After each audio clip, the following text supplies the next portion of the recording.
Ako po si Maddie, Sir Neb. Magandang araw po sa inyo. Share ko lang yung tungkol sa kapitbahay namin noon na si Bamba. Kapitbahay namin siya nung nakatira pa kami sa Laguna. 20 ako noon at siya naman ay hindi ko sigurado ang edad. Pero mukhang hindi naman kami naglalayo. Uli lang lubos na yon at mag-isa na lang na naninirahan noon sa bahay nila. Magkasunod kasing namatay yung nanay at tatay niya. Yung nanay niya ang unang namatay sa sakit, habang yung tatay niya ay sa aksidente. Taon lang yung pagitan. Sa totoo lang po, Sir Neb, sa itsura, kilos at pananalita ay hindi mo masasabing may kakulangan sa pag-iisip si Bamba. Kasi normal naman siyang kumilos at maayos din siyang kausap. Magiliw pa nga at nagbibiro rin. Nagsimula lang yung kakatwa sa kanya nung mag-isa na lang siyang naninirahan sa bahay nila. Wala rin siyang kapatid. Meron namang kamag-anak na taga roon din, pero mas pinili talaga niya na mamuhay mag-isa. Yung bahay namin ang pinakamalapit sa bahay ni Bamba. Halos magkatapat lang, kaya madalas ay nakikita ko yung mga kilos niya. Una kong napansin ang kakatwa sa kanya nung paggising ko ng umaga. Habang nagkakape ako sa terrace namin, nakita ko si Bamba na nagdidilig ng halaman. Tapos nagsasalita siyang mag-isa. Naisip ko kinakausap niya yung mga halaman na natural sa iba, kaya biniro ko. Sabi ko, sige ka, baka magsalita nga yan. Ngumiti siya sa akin, Sir Neb, at sabi niya hindi naman daw yung mga halaman ang kinakausap niya. Gusto ko pa sanang tanungin kung sino, pero pumasok na siya. Pangalawang beses naman ay nung kumatok ako sa bahay niya para manghiram ng balde. Mag-iigib kasi ako sa poso. Nabutas yung balde naming pang-igib. Pinatuloy niya ako. Kunin ko na lang daw sa banyo yung timba. Pumasok na ako tapos narinig ko na nagsasalita na naman siyang mag-isa. Tumatawa-tawa pa. Hindi na ako nakatiis. Tinanong ko na kung ako ba yung kinakausap niya. Sir Neb, umiling siya. Hindi raw. Kausap daw niya yung nanay niya. Nanlaki yung mga mata ko, pati yung ulo ko. Sabi ko, patay na yung nanay niya. Oo nga raw, patay na. Pero nandoon pa rin daw yung multo nito at sinasamahan siya. Hindi ko alam ang mararamdaman ko nung mga sandaling yon. Kung matatakot ba ako o matutuwa para sa kanya. Dahil nga hindi pa rin siya iniiwan ng nanay niya. Sabi ko na lang, maswerte siya dahil hindi pala siya hinahayaang mag-isa ng nanay niya. Naisip ko tuloy itanong kung nandoon din ba yung multo ng tatay niya. Medyo lumungkot yung mukha ni Bamba at sabi niya wala raw doon. Hindi raw niya alam kung nasaan at hindi rin daw alam ng nanay niya. Ang hirap paniwalaan, Sir Neb, pero mula nga noon ay lagi ko pa rin siyang nakikita na nagsasalitang mag-isa. Hindi ko maiwasan na kilabutan kapag natsetsempohan ko siyang ganun. Yung mga kapitbahay namin noon, pinagchichismisan na siya na nababaliw na. Dalang araw ng magkasunod na pagkawala ng mga magulang, kaya ganun. Ako naman, parang mas naniniwala ako sa sinasabi ni Bamba na nandoon pa rin yung nanay niya at sinasamahan siya. Ngayon, Sir Neb, na malayo na ako sa Laguna, ay naaalala ko pa rin si Bamba. Wala siyang account sa social media at hindi na rin ako nakakapasyal doon. Natanong ko tuloy sa sarili ko kung nandun pa rin kaya sa bahay nila yung nanay ni Bamba.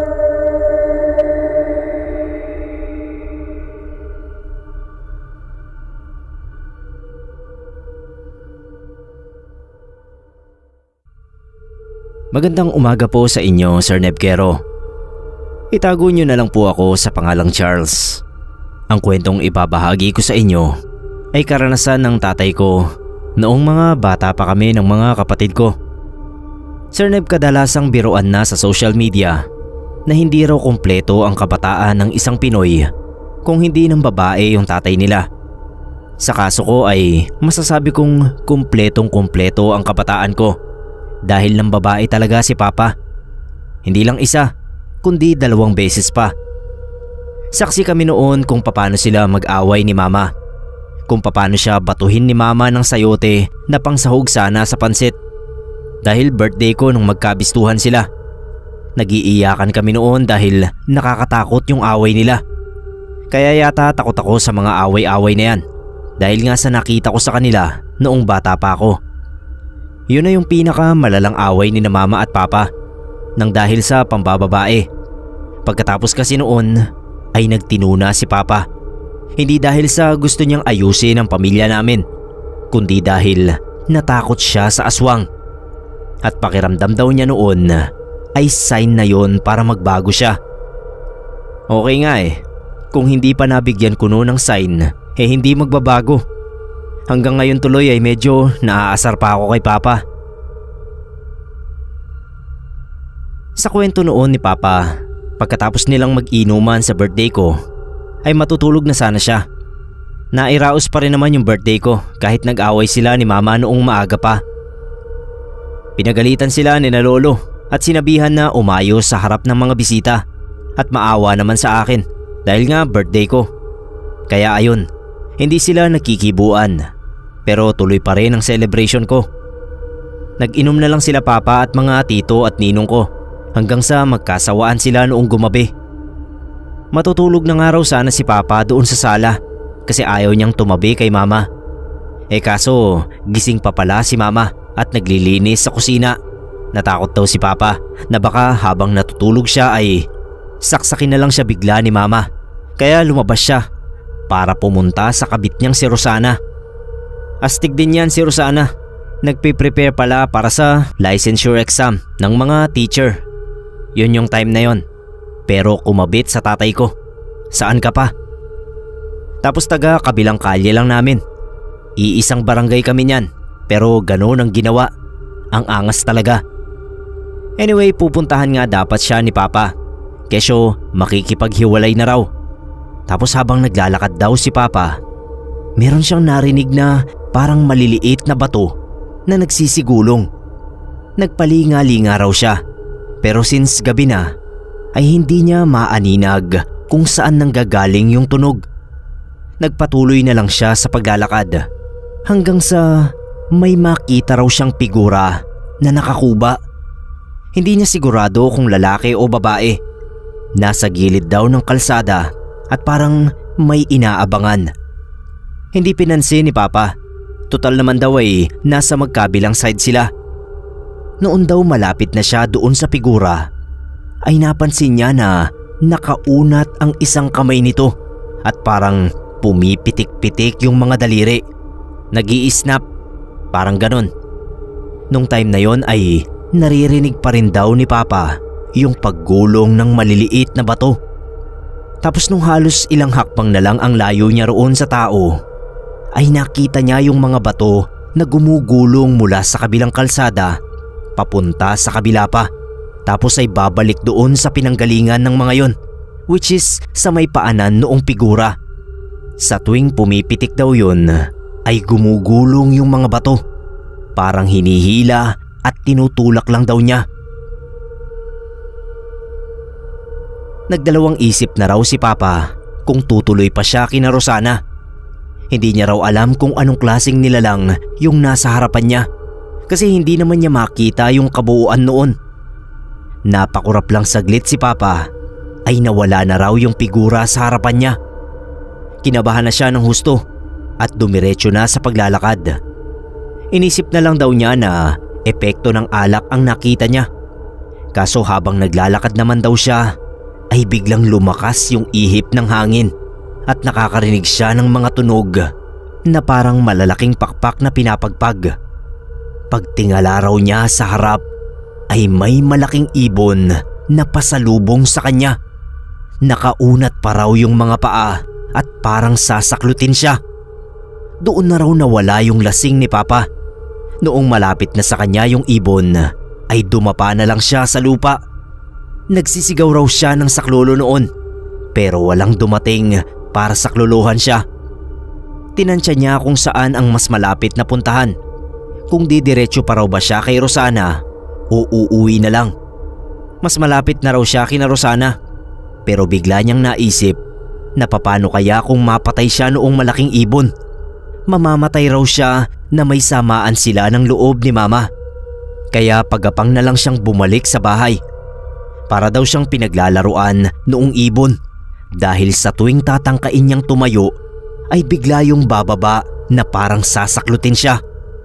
Nagsawa rin naman daw yung ibon sa pagsunod sa kanya. Kaya nagawa niya ring tumayo.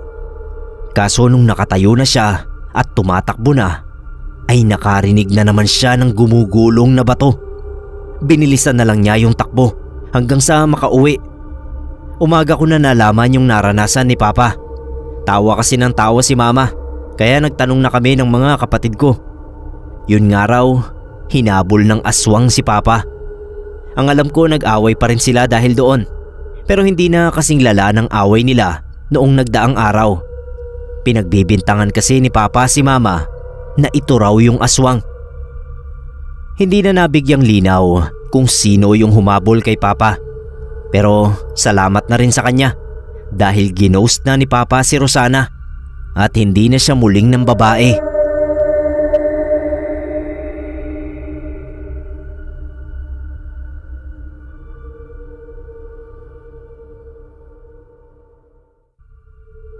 Sir Neb, magandang araw po sa iyo at sa lahat ng sumusubaybay sa channel mo. Tawagin niyo na lang po ako sa surname ko na Roque. Isa po akong nursing student at nagdo-dorm sa Sampaloc, Manila. Uli lang lubos na po ako, kaya sanay na akong mabuhay sa sarili ko. Nakakapag-aral at nakakapagtrabaho ng sabay. Itong ibabahagi ko sa inyo, kailan lang po nangyari. Weekend yon kaya karamihan ng mga kasama ko sa dorm ay nag-uwian sa kani-kanilang bahay. Bali ang naiwan lang sa dorm ay kaming dalawa ni Joaquin. Si Joaquin po ay nasa engineering naman. Doon lang din kami nagkakilala sa dorm at isa siya sa 3 kasama ko sa kwarto. Bali 2 double deck kasi yon. Ilang buwan na kaming magkasama ron kaya medyo nakabisa ko na yung routine niya at alam ko na kapag ganitong weekend ay tanghali talaga siya gumigising. Minsan nga hapon pa. Ako naman sanay akong gumising ng maaga kahit wala akong pasok. Nag-exercise muna ako sa terrace tapos pumunta na ako sa kusina para maghanda ng almusal ko. Pero Sir Neb, nagulat ako kasi naabutan ko si Joaquin na palabas galing doon. Binati ko siya. Kako ang aga niya yata ngayon. Hindi siya umimik ni hindi ako tinignan. Naisip ko na lang na mukhang bad mood. Siguro nag-away na naman sila ng girlfriend niya. Ganon kasi talaga si Joaquin kapag nag-aaway sila ni Rosel. Hindi namamansin ang loko. Dati rin namin kasama sa dorm yung girlfriend niya. Nagsangag na ako tapos nagprito ng tuyo. Pagkakain ko ng almusal, balak ko namang magbanyo. Nakita ko na naman si Joaquin na palabas doon. Hindi ko na binati kasi baka mapahiya na naman ako. Pagkatapos kong mag-CR ay lalabas sana ako para bumili ng soft drinks. Nakita ko ulit si Joaquin na palabas ng gate. Tinanong ko siya kung sa tindahan ba siya pupunta kasi magpapabili na lang sana ako para hindi na ako lumabas. Pero Sir Neb, parang wala siyang narinig. Dire-diretso lang. Napakamot na lang ako ng ulo. Sa isip ko, may toyo talaga tong si Joaquin. Daig pa yung babae. Hindi na ako natuloy na bumili ng soft drinks kasi biglang sumakit yung tiyan ko. Kaya pumasok na lang ulit ako sa loob. Dumiretso ako ng kwarto. Kukunin ko sana yung pamahid. Pero sa pintuan pa lang ay natigilan na ako sa paghakbang. Paano Sir Neb? Nakita ko si Joaquin na nandoon at nakahiga sa ibabang bahagi ng double deck. Nakapikit pa. Napaatras ako, sabay dilat naman ng mata ni Joaquin. Nagtaka siya at sabi niya para daw akong nakakita ng multo. Hindi ako agad nakasagot. Ramdam ko yung panginginig ng laman ko sa nerbiyos. Kahit pautal-utal ay nasabi ko sa kanya nakakakita ko lang sa kanya na palabas ng gate. Sinabi ko rin na nakita ko siya sa kusina at banyo kanina. Napabangon si Joaquin.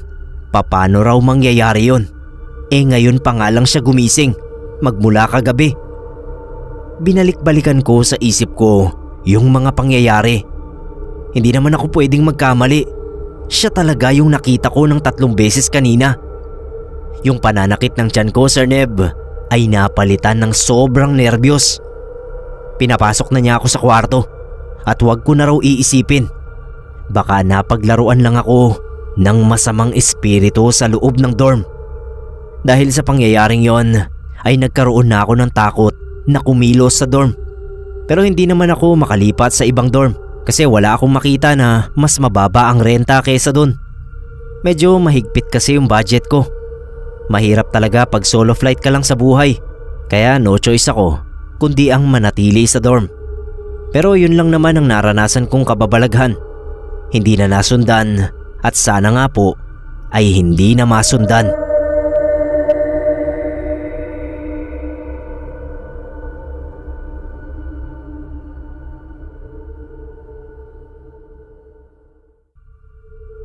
Kwento lang ito sa akin ni Mama. Dati siyang kasambahay ng isang mayamang mag-asawa sa sentro ng probinsya namin. Noon pa man ay marami nang kinukwento si Mama na kababalaghan na umiikot sa bahay na yon. Ang karanasan doon ni Mama ay yung mga nawawalang gamit na makikita niya kung saan saan. Pero yung ibang nakatira doon sa bahay ay may mga karanasan daw tungkol sa pagpapakita ng babaeng nakasuot ng Filipiniana tsaka sa matandang dumaraing. Meron pa raw nagtataktak ng tungkod sa sahig tuwing gabi. Pero mabuti na lang at hindi yun na-experience ni Mama. Dahil nga hindi nagpaparamdam ng malala kay Mama yung mga multo roon sa bahay, ay siya lang ang kasambahay na nagtagal doon. Yung iba niya kasing kasama ay 5 buwan na ang pinakamatagal. Umalis lang si Mama roon sa bahay dahil naghiwalay yung mag-asawang may-ari. Nang ibang bansa yung lalaki pagkatapos ibenta yung bahay, at yung babae naman ay nanirahan sa probinsya ng walang nadalang kahit anong ari-arian. Kasi hindi naman daw kasal yung dalawa. Yung paghihiwalay ng dalawa ay may kinalaman din sa mga multo. Parang tinulungan ng mga yon yung lalaki na madiskubre ang pagtataksil noong babae. 3 palapag kasi yung bahay na yon, tapos merong basement. Sa 2nd floor daw naroon yung kwarto noong mag-asawa. Pero yung babae pumupuslit minsan kapag malalim na ang gabi para makipagkita sa kabit nito. Kinukuntsaba pa raw sina Mama para pagbuksan ng gate yung kabit at padiretsuhin sa may basement. May nakahanda na raw doon na kutsyon at doon nagtataksil yung babae. Ang gagawin daw ng amo nilang babae, kakausapin siya o kung sino mang kasambahay. Sasabihin na wag munang matutulog dahil darating nga yung kabit nito ng 10 oras ng gabi. Magte-text daw yung amo nila at sasabihin na buksan na ang gate. Binibigyan daw sila ng pera para wag silang magsumbong. Minsan daw ay nireregaluhan pa sila ng kung ano-ano. Akala naman noong amo nilang lalaki ay mabait lang talaga sa kasambahay yung asawa nito. Yun pala ay magkakuntsaba sila. Minsan na raw naisip ni Mama na bakit kaya hindi minumulto yung babae kapag dumarating ang kabit nito. Tapos isang gabi ay nangyari na nga yun. Bandang 1:00 ng madaling araw ay nag-text daw kay Mama yung amo nila. Pinabuksan na yung gate para sa kabit nito. Kakaba-kaba raw si Mama kasi kapag nahuli siya ng amo niyang lalaki ay masisisante siya dahil iisipin nito na nagpapapasok siya ng kabit niya o kaya ay magnanakaw. Yun mismo kasi ang ideya ng amo niyang babae, na kung mahuli man na nagpapapasok sila ng lalaki ay sa kasambahay maibibintang yon. So ayun nga, dumiretso na sa basement yung kabit. Mga ilang minuto ang nagdaan ay bumaba na yung amo niyang babae. Doon palang makakatulog si Mama kasi lalabas yung kabit ay umaga na kapag nakaalis na yung amo niyang lalaki. noong pumasok na yung amo niyang babae sa basement, ay may napansin daw si Mama na anino na kasunod nito. Hindi na lang daw sana papansinin ni Mama dahil malamang na anino yun ng amo niya. Kaya lang Sir Neb ay na-realize niya na naka-robe yung amo niya. Tapos yung anino ay parang si Imelda Marcos. Malaki ang buhok at naka-butterfly sleeves. Sa takot ni Mama ay ginising niya yung isa niyang kasamahang kasambahay at kinuwento rito yung nakita niya. Sinabihan lang daw siya nito na parang hindi pa siya nasanay sa mga multong housemate nila. Nakatulog na raw si Mama pero nagising din daw dahil sa sigaw ng amo niyang babae. Saglit na sigaw lang daw dahil parang tinakpan din agad ang bibig nito.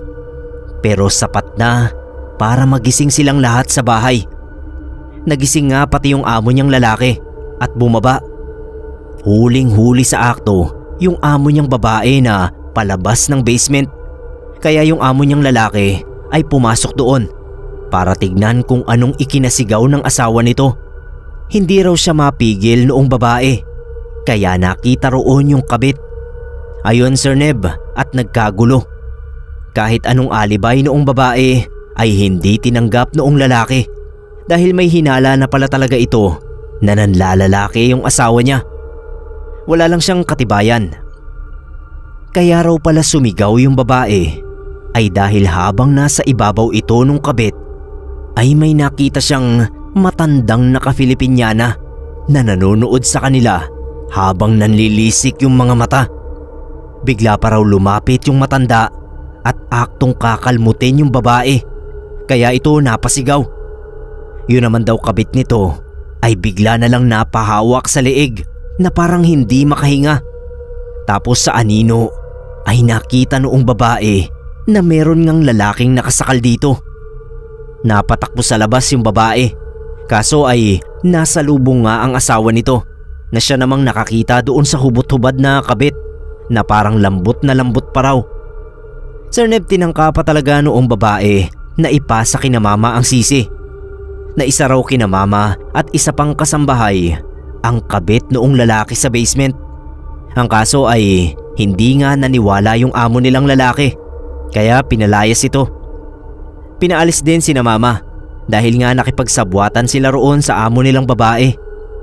Pero bago sila umalis ay pinatawad din sila nung amo nilang lalaki. Baka raw kasi sumunod sa kanila yung mga multo sa bahay at ipaghiganti ito laban sa kanila. Yun daw palang mga multo sa bahay na yon ay mga ninuno nung amo nilang lalaki na gumaganti talaga sa mga umaagrabyado rito. Kahit saan daw magpunta yung amo nilang yon ay nakasunod yung mga multo. Mabuti na lang nga at pinatawad din sila ng amo nila, kaya hindi na ginantihan si Mama sa kabila ng pakikipagkunsyaba niya doon sa amo niyang babae na sobrang kate.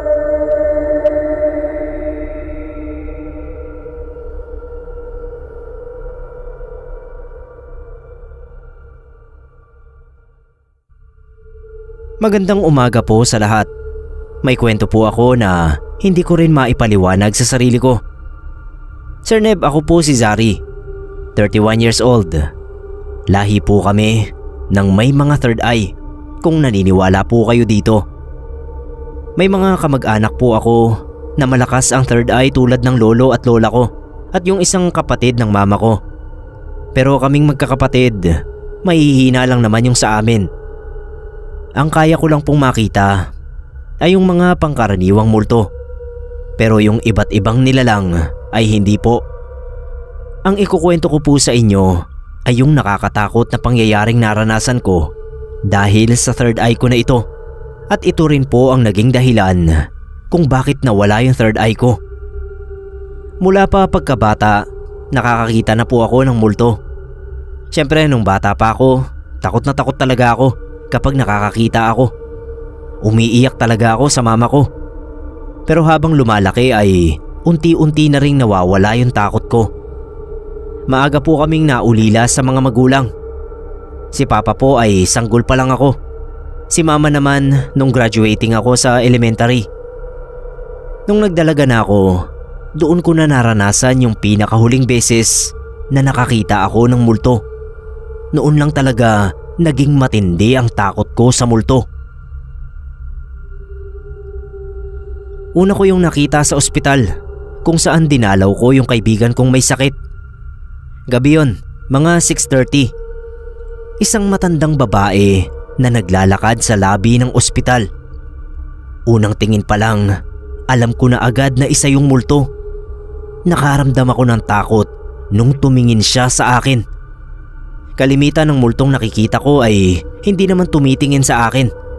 Pero iba yung isang yon. Nung palabas na ako ng ospital, nakita kong sumunod siya sa akin. Nagmadali ako ng lakad. Kinakabahan talaga ako sa multo na yon. Merong kakaiba sa kanya at ramdam ko na gusto niya akong saktan. Nung nandun na ako sa abangan ng sasakyan, panay ang lingon ko. Nawala siya sa likuran ko kaya medyo nakahinga ako ng maluwag. Sabi ko siguro hanggang doon lang talaga sa labas ng ospital ang multo na yon. Pero panay pa rin yung linga ko. Ewan ko ba Sir Neb, hindi talaga ako mapakali. Hanggang sa bigla na lang bumulaga sa harapan ko yung multo ng matanda. Sa pagkabigla at sobrang takot ko ay napatakbo ako. Hindi ko alam kung saan direksyon ako pupunta. Matakasan ko lang yung multong sumusunod sa akin. Nangangatog yung mga tuhod ko. Noon lang talaga ako natakot ng ganun. At yun ngang pagkataranta kong yun ang naghatid sa akin sa aksidente. Hindi ko napansin yung palikong motor kaya nabangga ako at tumilapon sa kabilang kalsada. Nung nagising ako sa ospital, lahat sila sinabi sa akin na himala raw ang pagkaligtas ko. Hindi ko inintindi yung sinabi nila at sa halip, hinanap ko agad yung matandang multo na naging dahilan ng aksidente ko. Pero hindi ko na siya nakita. Sa paglipas ng mga araw ko sa ospital ay napansin ko na hindi na ako nakakakita ng multo. Nawala na yung third eye ko. Siguro ay dahil sa nangyaring aksidente sa akin. Hindi ko rin maipaliwanag. Naisip ko baka may kailangan sa akin yung matandang multo kaya niya ako sinusundan. Kung ano man yun ay hindi ko na malalaman. Pero ang laki ng pasasalamat ko sa kanya dahil sa pagpapakita niya sa akin nangyari yung aksidente na nagpawala sa third eye ko. Mahirap din po kasi ang meron nun. Wala kang katahimikan. Nung nakalabas na ako ng ospital, dinalaw ko yung mga magulang ko sa puntod nila at binalita ko yung nangyari sa akin. Doon ko napatunayan Sir Neb na talagang nawala na yung kakayahan ko. Dahil dati kapag nagpupunta ako ng sementeryo ay ang dami kong nakikita. Pero sa pagkakataong yon ay wala na maski paramdam.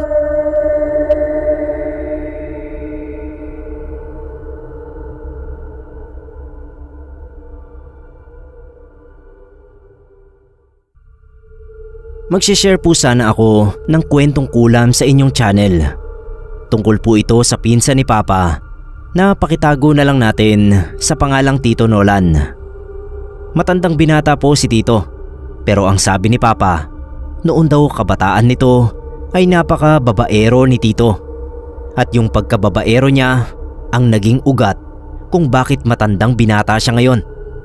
Hindi pa naman totally matanda, late 40s pa lang siya. Pero mukhang malabo nang magkaasawa. O kung magkaasawa man ay hindi na magkakaanak. Kung bakit Sir Neb, ganito po ang kwento. Sabi ni Papa at iba ko pang tito, hula nila ay may agimat sa babae si Tito. Hindi naman kasi ito kagandahang lalaki. Hindi rin witty o kaya ay magaling makisama. Kaya talagang nahihiwagaan sila kung paano ito nakakabingwit ng mga babae. Noon daw high school ito ay siya lang ang natatangi sa magpipinsan na hindi nagkaroon ng girlfriend. Nanliligaw naman daw pero laging busted. Kagaya ng iba pang kabataang lalaki noon sa kanila ay hindi rin nakapagtapos ng kolehiyo si Tito. Mahirap ang buhay at kung ano-ano pang dahilan Kaya mas priority ang trabaho kaysa pag-aaral. Naging katulong sa manukan si Tito Nolan. Tapos doon na nagsimula na maging palikero siya. Una raw nitong nobya ay isang tindera sa sabungan. Tapos isang araw ay 2 babae ang nagsabong imbis na yung mga manok. Yung nobya nga ni Tito tsaka isa pang babae nakatulong naman daw ng isang sabongero. Yun daw pala ay parehong nobya ni Tito yung 2 babae.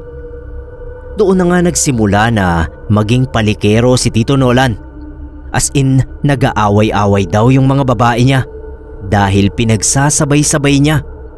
Minsan ay 3 hanggang 4. Ang malupit doon, Sir Neb, hindi siya inaaway ng mga babae niya. Nagmamakaawa pa raw na sila ang piliin.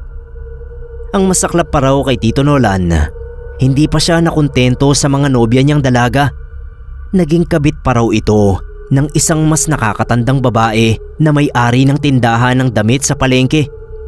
Bukod doon ay kabit din siya ng isa namang dentista na bagong kasal pa. Sir Neb, talagang solid ang paniniwala ni na Papa na may kung anong agimat si Tito Nolan para sa mga babae. Kasi hindi naman daw sa panlalait. Dentista, papatol kay Tito Nolan. Pinaalalahanan pa ni na Papa at mga magulang niya si Tito, pero hindi siya nakikinig. Mabuti sana kung discreet siyang klase ng kabit. Hindi naman daw, dahil parang pinangangalandakan pa niya sa lahat na meron silang relasyon ng mga babaeng yun. Siyempre, hindi naman tatayo lang sa isang tabi yung mga asa-asawa ng mga yun. Pinabarangay daw noong asawa ng dentista si Tito. Sa gulat nilang lahat, si Tito pa rin ang pinili noong dentista kaysa asawa nitong may maayos na trabaho. Yun namang asawa noong may-ari ng damitan sa palengke, pinagulpe si Tito. Sa huli ay dinemanda pa noong babae ang sarili nitong asawa. Ang hirap paniwalaan, Sir Neb, pero totoong nangyari yan dahil hindi lang sina Papa ang nagkukwento. Pero hindi talaga laging panalo ang isang tao, lalo na kung meron kang naaagrabyado. Unti-unti ay napansin ng mga malalapit kay Tito Nolan na nangangayayat siya at nagkakaroon ng itim-itim na patse sa balat. Parang mga pekas pero mas malalapad. Mga gapalad sa laki. Hindi raw pinapansin ni Tito. Wala lang daw yon. Allergy raw, ganito, ganyan. Yun daw pala ay may dinaramdam na pero hindi sinasabi sa iba dahil masama ang kutob niya. Umamin lang daw si Tito Nolan sa tatay niya noong malalang malala na ang kalagayan niya. Medyo nakakatawa, Sir Neb, pero kung sa ibang lalaki siguro ito mangyayari ay talagang matatakot ka. Sir Neb, yung ari ni Tito Nolan kapag daw tumitigas ay nababaluktot. Parang hawakan daw ng payong. Tuloy hindi siya makaporma sa mga babae niya. Nagpa-albularyo pa raw yun sina Tito Nolan para maibalik sa dati yung ari niya. Kaso nahihiya siya kasi kita raw sa mukha ng albularyo na natatawa ito. Hanggang sa hindi na sumasama si Tito kapag pinapagamot siya. Pangalan at larawan lang niya yung pinapadala.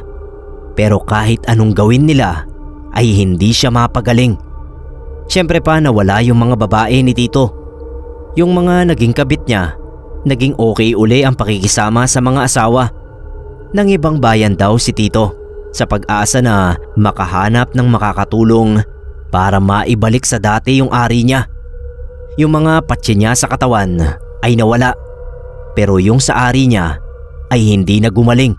Kagagawan daw yon ng isa sa mga naagrabyado niya. Pero sa dami ng mga yon ay hindi malaman kung sino. Kung yung mga babae ba niya o mga asawa ng babae niya. Katagalan daw, nabawasan naman yung pagkabaluktot ng ari ni Tito. Kaso lumiit naman daw at nangulubot.